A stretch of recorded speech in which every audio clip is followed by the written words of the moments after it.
Nous vous accueillons dans ce journal. Voici les titres.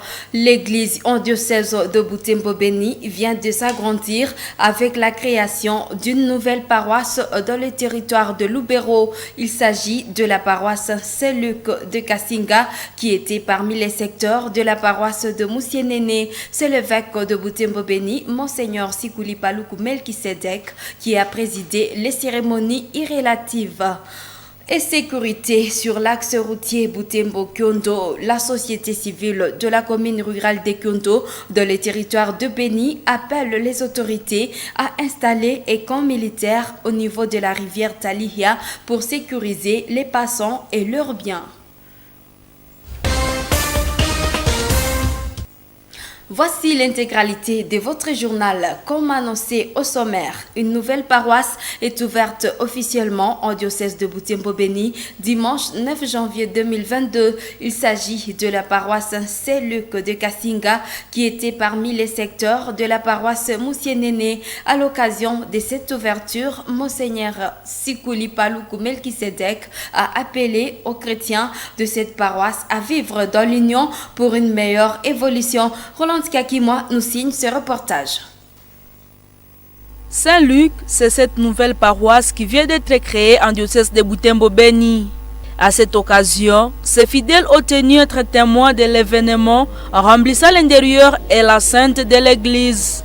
Cette paroisse est non seulement parmi les 70 autres ouvertes par Monseigneur Sikuli Paluku Melkisedek, mais aussi déviée la 45e paroisse dirigée par les prêtres diocésains. Les fidèles venus des différents coins du diocèse de Butembo-Beni ont participé à la messe que l'ordinaire du lieu a présidé pour marquer le sacre de Kassinga comme paroisse. À ses côtés, 14 prêtres et 3 diacres. Dans son homélie, le père évêque de Butembo-Beni a invité ses fidèles à l'union.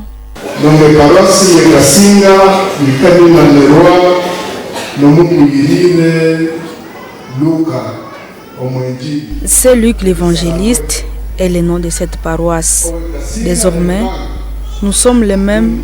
Il n'existe plus les chrétiens de Kassinga et Kasomero, de Kassinga et Busa, Kassinga et Moussienene, Kassinga et Misarabwe. Nous sommes tous enfants des mêmes pères. Je souhaite que cette union demeure entre nous. Il faut donc avoir le goût de construire cette union parce que nous connaissons ce que les gens pensent. L'abbé Kanik Jules, premier curé de cette paroisse, a restitué son historique.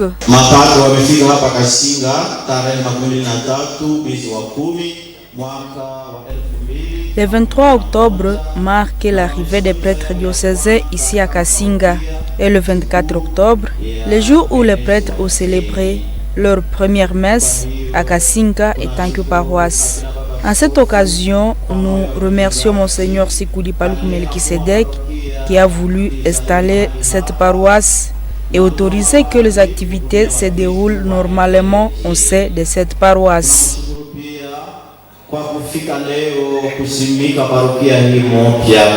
La paroisse Saint-Luc compte 7 secteurs, notamment les secteurs Kassinga, Visarabwe, Busamba, Chinyambiro, Munoli, Malonge et Busa.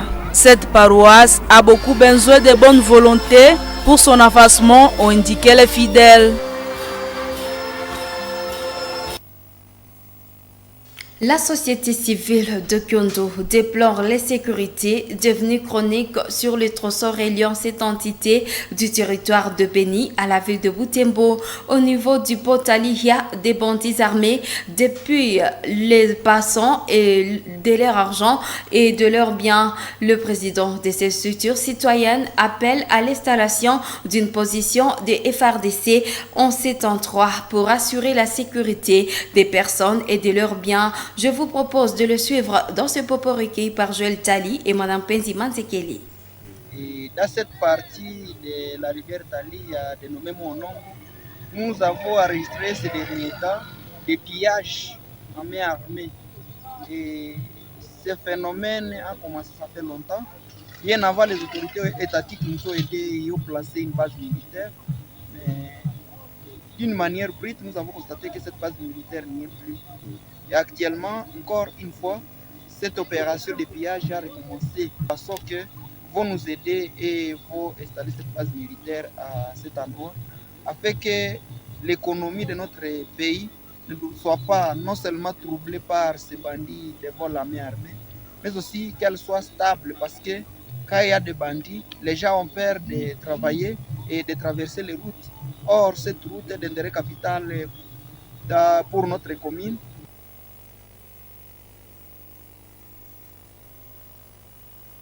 Santé dans cette édition, les centres de traitement COVID de CETECO sont débordés en ville de Butembo. En effet, il s'observe une flambée de cas positifs à la COVID-19 avec au total 174 cas positifs pour un nombre réduit de structures de prise en charge. Pour y faire face, le communicateur de la division provinciale de la santé, Antoine de Butembo, indique que le traitement à domicile est bien organisé pour couper la chaîne des contamination. Suivez Mombere Luavo, communicateur de la DPS Antenne de Butembo, dans ce propos recueilli par Samuel Wayinda. Par rapport aux cas qui sont suivis, donc la prise à charge, si nous devons signaler que la plupart des cas sont suivis à domicile. Donc il n'y a pas de cas graves qui sont orientés et qui sont suivis au niveau du centre de traitement COVID. La prise à charge à domicile, c'est une prise à charge organisée. Ils sont isolés à la maison. On leur demande le minimum de précautions pour essayer d'éviter à ce que ces gens puissent contaminer les autres, sont à domicile. Puisque ce que nous devons comprendre est qu'avec même cette montée à flèche des cas, on ne saurait même pas prendre tout le monde au niveau des centres de traitement COVID. Les cas sont tellement énormes par rapport au nombre de centres de traitement COVID. Et ici, ça dépend de la gravité, ça dépend de l'état dans lequel le malade se retrouve. Donc, il y a des médicaments qui sont suivis par les prestataires de soins, qui sont administrés par ces prestataires de soins au niveau de la maison. Donc, ici, nous devons comprendre que c'est une prise à charge qui est organisée, on n'abandonne pas cette prise à charge et qui est différente de l'automédication. En éducation, les épreuves du concours d'admission à l'Université de l'Assomption au Congo UAC et à l'Institut supérieur de développement de l'Assomption ISDA ont commencé depuis ce lundi 10 janvier 2022. Y prennent part les nouveaux étudiants n'ayant pas obtenu 60% aux examens d'État. Ces premiers jours, ils ont passé le concours des Français. Gas Kaniki, commentaire. Les épreuves se déroulent ici au site Kambali. Les étudiants concernés sont ceux qui n'ont pas obtenu 60% aux examens d'État. Ceux-ci sont inscrits dans différentes facultés qu'organise l'Université de l'Assomption au Congo, ainsi que différentes options de l'Institut supérieur de développement de l'Assomption ISDA. En ce premier jour, la plupart de ces étudiants ont salué la façon dont se déroulent ces épreuves. Je suis un peu contente parce que c'est surprise quoi. Je ne m'attendais pas à ça. Je pensais que ça sera quelque chose de grand, mais j'ai vu que c'était vraiment facile. Ce sont des choses vraiment faciles qu'on faisait même à l'école secondaire. L'examen était quand même facile parce que ce que nous avons fait, disons qu'on faisait ça depuis l'école secondaire. Donc je dirais que c'est presque la même chose. J'espère à la réussite, je suis sûr que j'ai bien travaillé. En tout cas, je vais distinguer si je peux le dire. Je me sens bien parce que quand je suis entrée, j'étais frustrée. Mais là, ça va. De français, il y avait l'actualité, les textes vie. Non, c'était les textes qu'on n'a jamais vus. Je remercie les autorités de l'IAC pour les épreuves. Ça nous permet de nous motiver parce qu'on fait quelques temps qu'on est à la maison, ça va nous permettre d'avancer encore. On a essayé de faire le mieux qu'on pouvait faire et puis on espère que ça va très bien se passer. C'est tout à fait des choses qu'on fait, des coutumes. Il y a un texte non vie Et puis après le texte, on pose des questions qu'on répond afin de trouver la logique du texte. Ce concours d'admission à l'UACISDA va se poursuivre ce mardi et se clôture mercredi. Les étudiants vont passer les examens d'anglais et de culture générale. Toujours en éducation, en clôture de l'année des formations de la 40e promotion du Centre de formation en informatique de l'Assomption CFIA, dimanche 9 janvier 2022. Cette journée a été marquée par la proclamation de résultats et la remise de relevés de réussite aux récipiendaires qui ont suivi les cours pendant 6 mois. Reportage de Grace Kakoko. C'est ici à Kambali, où se trouve le site du CFIA, que les activités de clôture de l'année ont vécu. C'est la salle Est de l'Institut Kambali qui a servi de cadre. Au total, 41 lauréats étaient à l'honneur, dont 29 femmes et 12 hommes. Ils ont été décorés par des autorités politico-administratives, des représentants de la congrégation des Augustins de l'Assomption, des encadreurs et anciens du CFIA, sous les applaudissements de leurs parents et proches.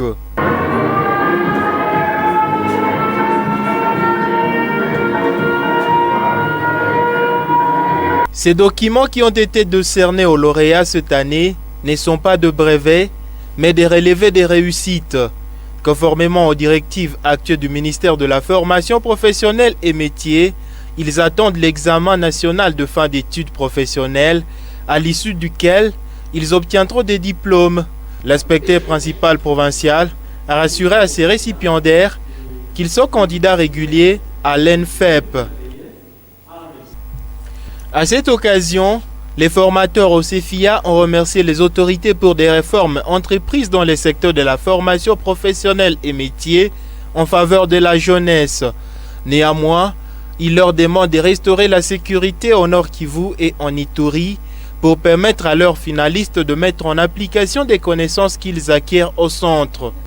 C'est l'insécurité dans la province du Nord Kivu et Ituri, où les œuvres d'esprit sont étouffées. À ce propos, nous ne cesserons pas à demander aux autorités de s'investir totalement dans la sécurisation, car une fois la paix règne, dans peu de temps, le développement sera manifeste.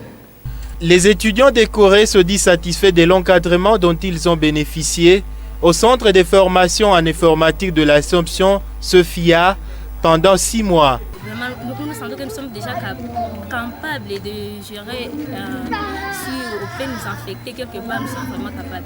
Disons aussi à d'autres de venir étudier parce que la formation est tellement bonne. Il faut nous programme ça Excel, PowerPoint, Publish. Web vyote vya mingi kiamupe kama Excel kijua kama jua comment synthétiser rapport à une entreprise soit journal ou bilan. On était bien encadré. Affaires sociales, on était bien avec les camarades, les condisciples, les professeurs aussi. Le directeur du CFIA annonce le lancement de la formation de la 41e promotion en date du mercredi 19 janvier 2022. Il appelle les nouveaux candidats à se hâter de venir prendre leur inscription. Nous demandons à ceux qui ne sont pas encore inscrits de se hâter et de venir prendre inscription pour que le 19 de ce mois, le 19 janvier 2022, on puisse démarrer ensemble. En bureautique, d'abord, les bureautiques, et puis après la formation bureautique, si vous vous êtes intéressé à cette filière-là, on forme en maintenance sociale technique. Si vous voulez apprendre à réparer un ordinateur, nous le faisons aussi pendant une période d'une année. Les bureautiques prennent 6 mois, mais la technique, la maintenance prend une année. Les palmarès du CFIA comptent 3478 finalistes de différentes promotions depuis la création du centre. Une nouvelle institution supérieure a vu le jour à Kyondo, dans le territoire de Beni. Il s'agit de l'Institut supérieur de développement et de l'entrepreneuriat de Kiavirimu Isdeki, dont l'ouverture officielle et la cérémonie de bénédiction ont eu lieu le vendredi 7 janvier. Cette institution devra contribuer à l'amélioration de la vie de la jeunesse de la contrée à travers l'entrepreneuriat ainsi que dans la valorisation de patrimoines locaux. Reportage de Joël Tali et Madame Penziman Sekeli. Tout est parti de cette caravane. Étudiants, autorités académiques et autres invités ont marché dans tous les centres de Kyondo au rythme de la fanfare. C'est ensuite ici dans la cour de l'institution que s'est déroulée cette double activité. Dans son mot de bienvenue, le représentant des promoteurs de l'Institut supérieur de développement et de l'entrepreneuriat de Kiavirimu Isdeki a remercié les personnes qui ont contribué pour la réussite de ces projets.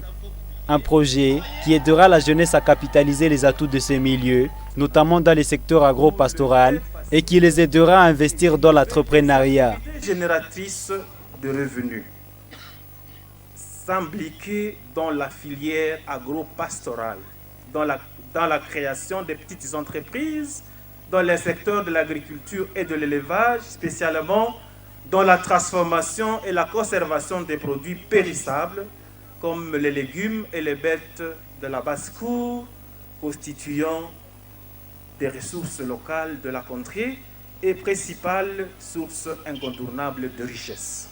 La société civile de Kyondo trouve en ces projets une réponse à un besoin ressenti sur terrain. Une opportunité d'après elle que ces jeunes doivent saisir. Cette affaire qui vient de naître est une réponse aux différentes demandes de la communauté de Kyondo qui pourra aider au développement de cette entité. Nous vous demandons, chers camarades étudiants, d'être persévérants.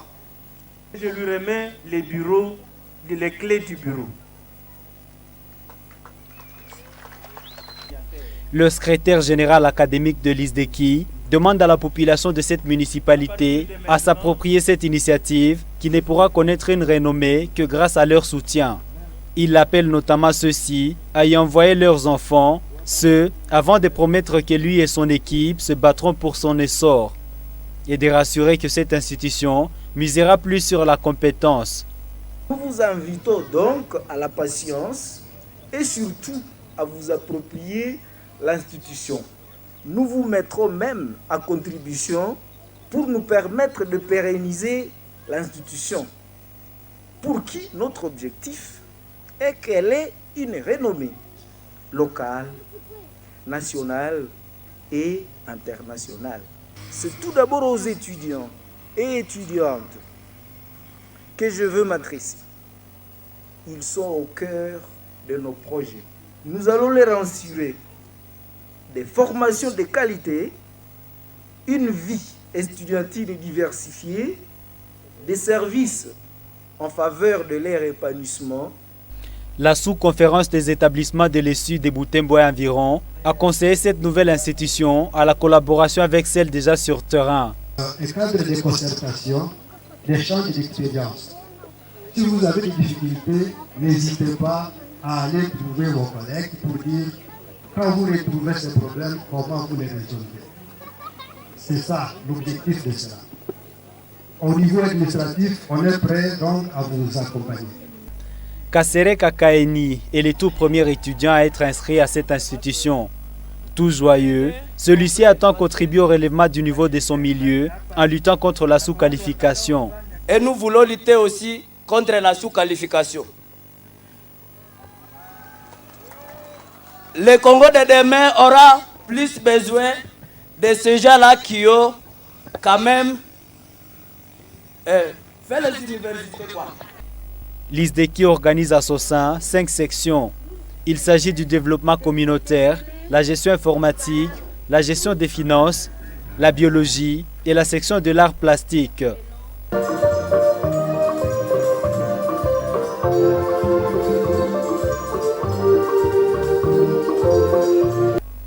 avant la cérémonie de lancement officiel, avec une messe d'ouverture à l'occasion de la bénédiction des locaux de cette institution.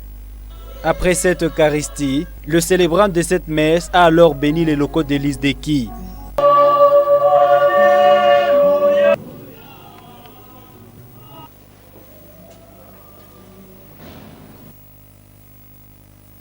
L'église adventiste du 7e jour des Moutiri vient de mettre à la disposition de la communauté une salle polyvalente ce dimanche 9 janvier 2022. Cet espace servira pour des assemblées d'évangélisation et pour d'autres activités festives. Francine Moussoa pour plus de détails. Tout a commencé à 14h par un culte d'action des grâces devant les fidèles de cette église, ainsi que certains invités ici à Moutiri. Il s'en est suivi la coupure du ruban par les responsables de la culture et des arts de la commune Boulenguera. Nous venons de couper le rideau. Nous remercions grandement. Et deuxième étape, nous allons ouvrir notre champagne à l'honneur. Très bien, très bien, très bien, très bien. C'est ainsi que le pasteur Kambale Kilindera, un responsable de cette paroisse, a fait visiter l'œuvre à tous les invités, rassurant que cette œuvre n'est pas destinée à eux seuls, membres de l'église adventiste du 7e jour. Elle est consacrée non seulement à l'évangélisation, mais aussi aux fêtes. Nous avons inauguré la salle nommée salle polyvalente adventiste Moutiri. Le projet de construction de cette salle a commencé en 2006. C'était juste une idée des membres de l'église parce qu'ils ont trouvé que le quartier avait besoin. Il n'y avait nulle part où les gens pouvaient se réunir pour des manifestations comme les mariages, les anniversaires et consorts.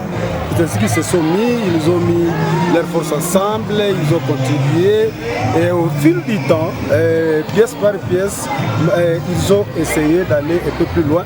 C'est ainsi qu'aujourd'hui, après beaucoup d'efforts, et tout à la longue d'une grande durée, comme vous l'avez vu, 15 ans, ils sont arrivés à ériger cette salle. Et nous sommes contents aussi aujourd'hui de l'inaugurer. Et elle est déjà là, elle est une réalité, elle a commencé à fonctionner. Dans tout ce que nous avons fait, on n'a reçu aucune aide significative.